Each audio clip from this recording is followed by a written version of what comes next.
Bonjour, ici Louise Mercier et aujourd'hui, je suis en compagnie de Amélie Delobel. Amélie Delobel, elle a un blog depuis plus de 3 ans et depuis 1 an et demi, elle a aussi un podcast. Puis son podcast et son blog, c'est vraiment pour aider les entrepreneurs. Mais de la façon qu'elle le fait, c'est vraiment particulier parce qu'elle interviewe des athlètes entrepreneurs puis elle veut vraiment aider les gens à se démarquer au niveau du web à ce niveau-là. Et aussi, elle adore vraiment les voyages. Elle a voyagé beaucoup. Et elle adore le sport. Comme vous pouvez le voir, ceux qui regardent sur YouTube, là, vous pouvez voir son chandail en arrière avec son nom parce qu'elle est aussi commentatrice sportive. Alors, bienvenue sur le podcast, Amélie.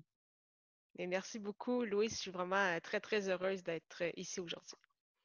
Amélie, aujourd'hui, en fait, j'aimerais en connaître un petit peu plus sur toi, mais pour les faire patienter un peu, je sais qu'on va parler tantôt de contenu web. Écoute, avec l'expérience que tu as, je pense que tu as quelques trucs à nous partager.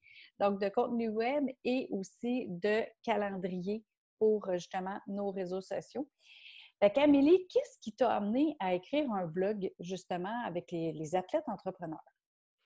Alors, au départ, en fait, quand j'étais toute jeune, mon rêve, c'était d'être journaliste sportive. Donc, ça faisait déjà plusieurs années que j'écrivais, par exemple, pour le blog du RDS.ca qui s'appelle Le Grand Club. J'ai également écrit pour différents sites sportifs, donc pour lesquels je couvrais les différentes équipes de la LHJMQ, donc le junior majeur ici au Québec.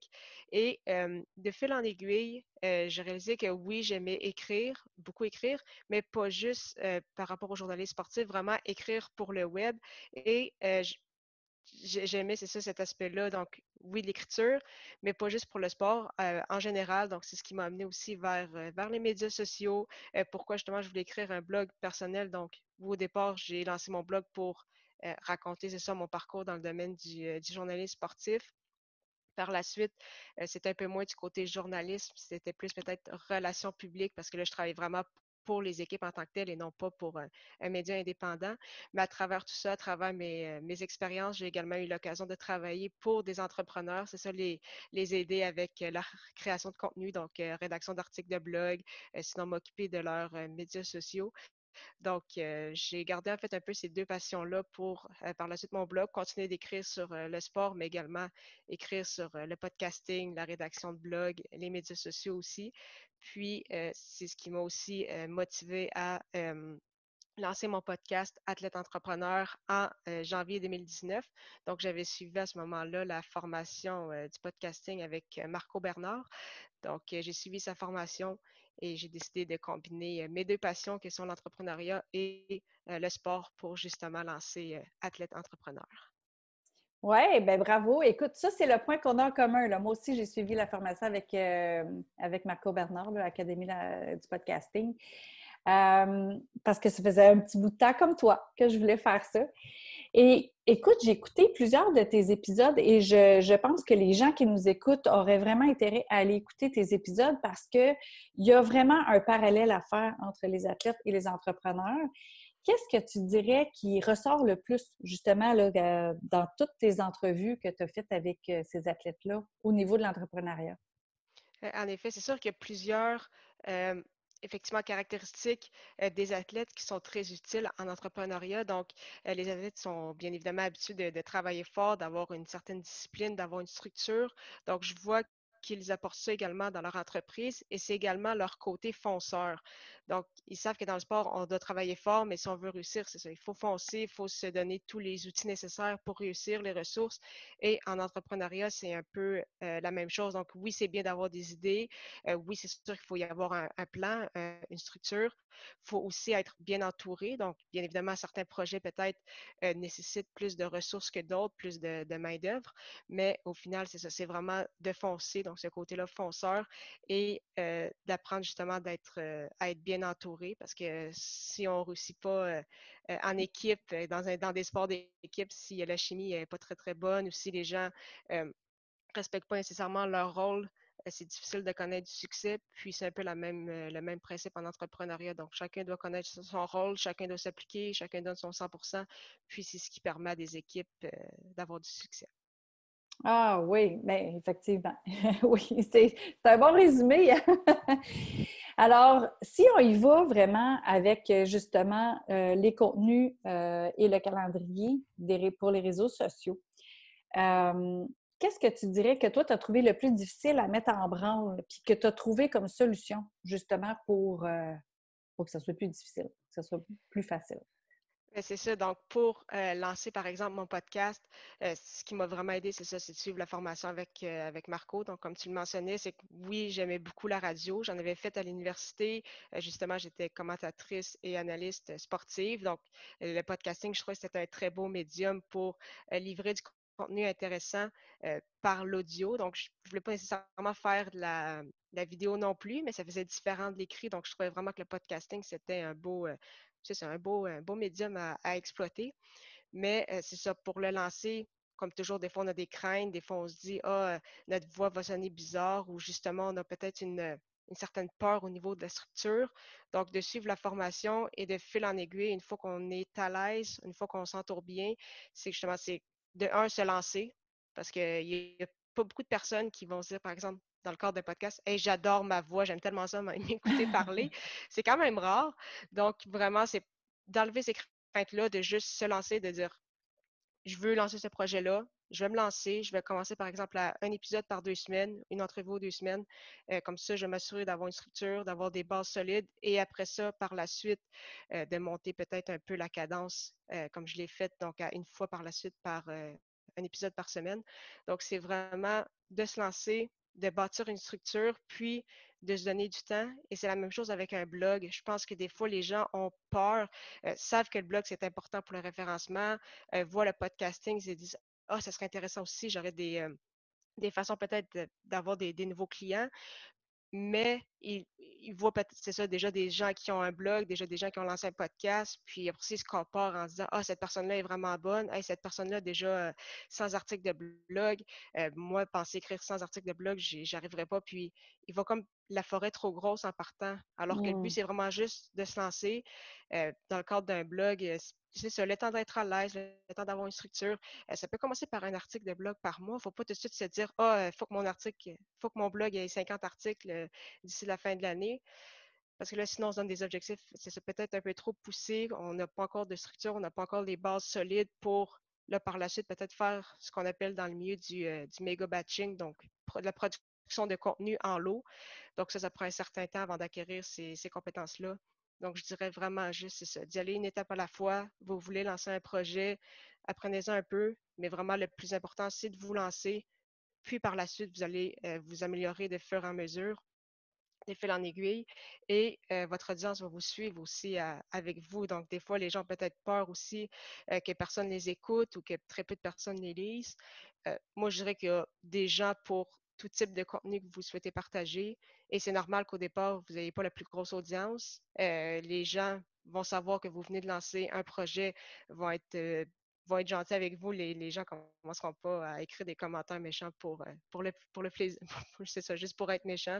Donc, vraiment, les gens vont grandir avec vous aussi. Et justement, de fil en aiguille, votre audience va également grandir. Donc, vraiment, je dirais juste de se lancer, d'avoir une structure qui va être acquérie au fil du temps. Mais c'est vraiment c'est ça, de se lancer. Bien, effectivement. Puis en plus, au 75e épisode de ton podcast, tu as parlé justement de tes statistiques. En étant commentatrice sportive, j'ai trouvé ça très drôle parce que je me suis dit, bon, ben, c'est une fille de statistiques, fait qu'elle l'a fait aussi pour son podcast. Puis, effectivement, ton audience a grandi avec toi, a grandi au fur et à mesure. Puis, en même temps, on va se dire les vraies choses. Les gens qui vont commencer à nous écouter vers le dernier épisode qu'on a fait, ils n'iront pas écouter les 121 premiers épisodes qu'on a fait. Là. Fait que, à moins qu'ils aient juste bien envie d'aller voir la différence, là. Mais c'est sûr que l'audience va grandir avec nous, puis les gens, effectivement, sont très gentils avec nous parce que, veut pas, on apporte quand même de la valeur, même si on bafouille, puis même s'il y a des E, puis même s'il y a des... Donc, tu sais, il n'y a pas... Y a, on, en fait, c'est un pas à la fois pour avancer. Exactement. Là, on voulait parler aussi de calendrier de contenu, parce que Oui. là, tu en as glissé un mot dans le fond avec un ou deux épisodes par mois, par semaine, puis après ça, augmenter la cadence. Mais qu'est-ce qui fait, comment tu fais justement pour pouvoir garder un équilibre dans tout ça, puis garder cette cadence-là? C'est quoi que, comment tu fais ça? Moi, mon premier commentaire, c'est vraiment de dire commencez avec une fréquence avec laquelle vous allez être à l'aise. Comme je le mentionnais plus tôt, des fois, il y a des gens qui ont hâte, qui justement, ils sont heureux, là, ils ont un nouveau projet, ils ont un nouveau podcast, ils veulent lancer un blog. Donc là, ils vont peut-être, c'est ça, donner comme un go au départ, pour produire 4-5 articles ou 4-5 épisodes de podcast. Mais par la suite, ils ne seront pas capables de garder cette cadence-là et vont se décourager. Et après ça, ça fait en sorte que le projet est tout simplement abandonné. D'ailleurs, une statistique assez frappante, on dit que 80% des podcasts n'atteignent pas le 7e épisode. Donc ça veut dire que c'est énormément de gens qui avaient des bonnes idées, peut-être du contenu, de la valeur à offrir à leur audience, mais que justement, ils n'étaient peut-être pas assez préparés, peut-être pas une assez grosse structure pour Wow. poursuivre par la suite. Donc, c'est pour ça que c'est vraiment important de s'écouter. Si au départ, vous voulez l'essayer tout simplement aussi pour le plaisir, vous pouvez commencer comme je l'ai fait en disant, OK, moi, je vais faire des entrevues à une fréquence avec laquelle je serai à l'aise. C'est une entrevue aux 2 semaines. Ça, je pense que ça me donne assez de temps pour justement contacter mes invités, préparer l'entrevue, enregistrer l'épisode, faire le montage et ainsi de suite. Donc, au départ, je dirais ça. Vraiment, d'essayer de vous connaître, ne pas voir trop gros, d'y aller un pas à la fois, comme on le Mm. mentionnait. Donc, soit un épisode de 2 semaines, soit même un article de blog par mois. Vraiment, juste d'y aller tranquillement. Et une fois que vous êtes dit, bon, OK, on va commencer par un épisode aux 2 semaines ou un article de blog par mois, vous gardez vraiment une date, une plage horaire précise pour vous dire, OK, à ce moment-là précis, je me laisse un 2 heures, un 3 heures, je fais mon épisode, je l'enregistre, je m'occupe de tout ce qui est autour. Et là, je le fais, puis il n'y a rien qui va me déranger, je ne vais pas mettre de rencontre. Donc, vraiment, de le mettre à l'horaire pour vous assurer d'avoir le temps, de prendre le temps surtout de le faire. Et après ça, une fois que vous allez être un peu plus à l'aise, que ça va aller un peu plus vite, peut-être de juste agrandir un peu cette plage horaire-là pour vous dire, bon, mais maintenant avec 1 heure de plus, je vais être capable peut-être de produire un épisode de plus ou un article de blog de plus. Donc, c'est vraiment de le mettre à son horaire et de s'écouter. Puis, c'est ça, une fois que vous allez être à l'aise, ça peut prendre 6 mois, ça peut prendre un an. Des fois, il y en a même que ça prend 2 ans avant Mhm. d'augmenter la cadence. Mais vraiment, le plus important, c'est la constance, particulièrement avec le podcasting. Les gens vous écoutent, ça va être comme un rendez-vous. Donc, vraiment, c'est important d'être constant plutôt que de publier 4 épisodes une semaine, rien publier pendant 3 semaines. Ça, publier 1 ou 2 semaines. Donc, vous êtes mieux vraiment d'avoir une fréquence. Puis, c'est ça, c'est vraiment de se garder un temps pour le faire. Et une fois vraiment que vous allez être à l'aise, dans le cadre du podcast, on dit environ une douzaine d'épisodes. Si vous faites, par exemple, des épisodes solo, ce qu'on appelle, c'est faire du méga batching. Donc, une fois que vous avez, c'est ça, une structure de podcast, vous savez comment faire, vous êtes un peu plus à l'aise devant le micro. Là, vous pouvez vraiment, encore une fois, vous prendre un temps dans le mois de dire, OK, tous les premiers mardis du mois, je me prends un 4 heures ou même un 5 heures. Là, j'enregistre 5-6 épisodes, puis je m'occupe de tout ça. Puis après ça, vous avez du contenu, par exemple, pour le prochain mois et demi ou les 2 prochains mois. Puis Mhm. de faire un peu le même principe avec un article de blog, mais au départ, c'est vraiment une plage horaire à la fois. Puis une fois que vous avez une structure de base, là, vraiment d'y aller pour ce qu'on appelle le méga batching. Bien, le méga batching, là, dirais-tu que c'est plus facile en bout de ligne une fois qu'on connaît notre structure, là, le méga batching, parce que notre stock, notre côté technologique est déjà tout monté, tu as les idées qui roulent, tu es en feu, tu es dans la même énergie que justement essayer de refaire une fois par semaine puis de se remettre dedans. C'est exactement ça, en fait. C'est pour ça Mm. que le méga batching, il faut que c'est ça avoir une certaine base. Mais une fois que c'est fait, comme tu dis, c'est que ça devient pas, c'est pas plus long de monter par exemple, son équipement pour enregistrer un épisode que de faire la même chose pour en enregistrer 4. Au lieu de prendre le temps à chaque fois, là, peut-être le 10 ou le 15 minutes de plus, de OK, là, se mettre dans son bureau, OK, là, sortir le micro, plugger tout ça et autres. Donc, c'est ça, c'est pour ça qu'il faut vraiment prendre le temps de le faire. Puis, comme tu dis, une fois qu'on commence, qu'on le sait que ça, c'est OK, on est dans un mode créatif, là, c'est l'enregistrement de podcast ou là, c'est là que j'écris mes articles de blog. Comme tu le mentionnais, souvent, ça va nous mettre dans une énergie aussi différente que peut-être essayer de retrouver cette énergie-là à chaque semaine. Donc, c'est pour ça que c'est vraiment bien d'avoir un temps pour ça, d'y aller à fond. Puis là, après ça, vous avez après ça 2 mois de contenu d'avance. Donc, c'est sûr que ça aide beaucoup aussi pour le calendrier puis pour avoir c'est ça, une bonne fréquence. Moi, il y a une affaire qui m'aide, c'est de savoir qu'il n'y aura personne à la maison. Puis que j'attends rien, là, que j'attends pas de livraison, que j'attends rien pour justement être vraiment concentrée à justement ce 4-5 heures-là là, de bashing, là, comme tu dis. Qu'est-ce que tu dirais que quand tu fais ça, justement, le méga bashing, qu'est-ce que tu dirais que ça amène côté technologie? Parce que là, on te voit avec des écouteurs, ceux qui regardent le YouTube, là, avec des écouteurs et un micro qui est à même les écouteurs. Et à ton 75e épisode, tu disais justement que tu avais acheté un nouveau micro qui n'est pas arrivé encore. Mais qu'est-ce que tu donnerais comme conseil côté technologique? Au niveau de l'équipement, encore une fois, je comprends qu'au départ, on a peut-être moins de ressources. Des fois, c'est peut-être plus au niveau personnel, donc on ne veut pas beaucoup investir. Puis c'est totalement correct, c'est vraiment bien. Justement, on a de la chance en 2020 avec la technologie qu'on a de, à la limite, juste avoir un téléphone cellulaire ou un ordinateur, puis on peut s'enregistrer, puis on peut lancer par la suite un podcast pour vraiment très, très peu cher. Mais une fois par la suite que vous êtes à l'aise, que c'est ça, vous avez une structure, que là, vous connaissez un peu plus, vous en écoutez aussi d'autres podcasts, vous lisez d'autres articles de blog, vous voyez qu'il y a d'autres équipements possibles disponibles. Donc, c'était ça dans mon cas. Donc, oui, actuellement, j'ai un casque de gamer, donc pour bien entendre, avec un micro intégré. Sinon, j'utilise, comme je l'ai montré un peu plus tôt, mon Blue Raspberry USB. Euh, Actuellement, le problème que je vois avec mon micro USB, c'est vu que justement qu'il y a un fil, on entend souvent des fois le clock sur mon bureau. Donc, encore une fois, quand tu commences, ça passe. Des fois, on peut peut-être essayer de nettoyer ça un peu au montage, mais rendu par la suite à, oui, peut-être un plus haut niveau. Toi aussi, tu vas amener ton podcast à un autre niveau. Tu te permets d'y aller avec un peu plus de dépenses. Donc là, c'est pour ça que je suis contente. J'ai actuellement mon pied. Là, j'ai hâte d'avoir le micro pour aller avec. Donc, puis encore une fois, n'hésitez pas à poser des questions, soit à votre entourage, s'il y en a qui en font, soit de poser des questions dans des groupes, savoir, hey, voici le budget que j'ai, qu'est-ce que vous me conseillez? Puis encore une fois, ça va dépendre, ça va dépendre de votre budget, de vos goûts, est-ce que vous êtes rendu. Moi, avec mon podcast, je pense que je suis rendu là et j'ai très hâte de l'utiliser. Ouais, moi aussi, j'ai hâte de changer de micro. Et là, justement, en ce moment, je vous parle avec mes écouteurs de iPhone.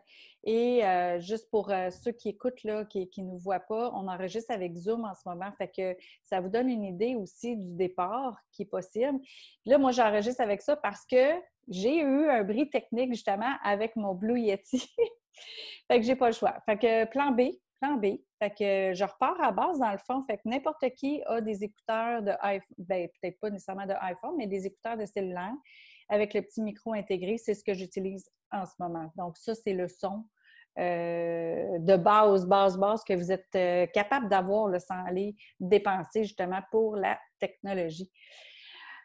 Écoute, Amélie, j'aurais le goût de te demander une dernière chose au Oui. niveau de la création de contenu de réseaux sociaux. Parce que là, toi, tu es niché. Tu es très, très, très niché. Écoute, c'est des athlètes entrepreneurs et tu réussis à trouver des athlètes entrepreneurs pour faire tes entrevues, écoute, régulièrement, là.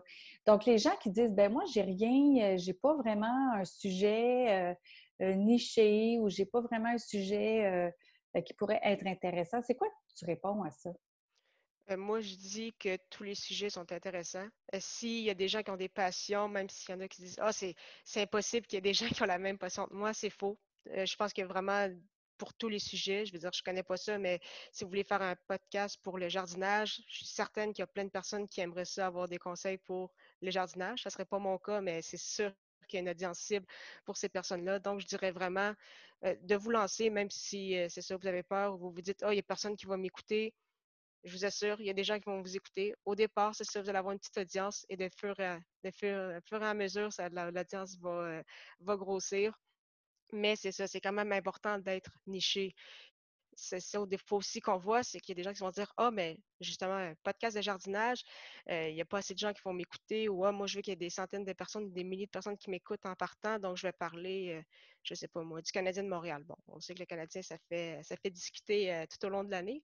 Donc, je vais lancer un podcast sur le Canadien ou ah, je vais lancer un podcast sur Mm. l'entrepreneuriat. Mais c'est tellement vague, il y a tellement de podcasts, il y a tellement déjà de blogs dédiés à ce sujet-là.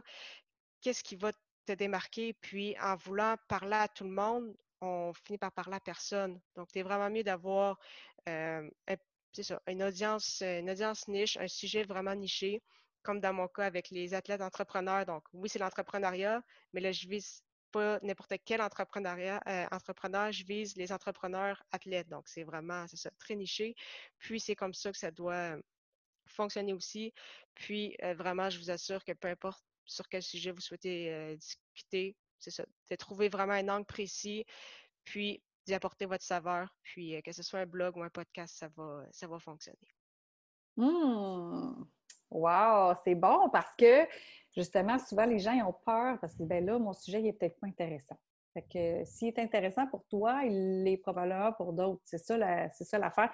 Puis même que moi aussi, c'est un peu pour les travailleurs autonomes, les entrepreneurs, tout ça. Sauf que c'est pas niché à tel point que c'est uniquement le même type de personnes là, que j'interviewe. Amélie, est-ce que tu aurais un mot de la fin à dire que j'ai pas posé comme question puis qui t'est venu en tête, que tu dis, hey, ça, ce serait vraiment quelque chose qui serait le fun à partager aux gens qui aimeraient soit avoir un blog ou un podcast?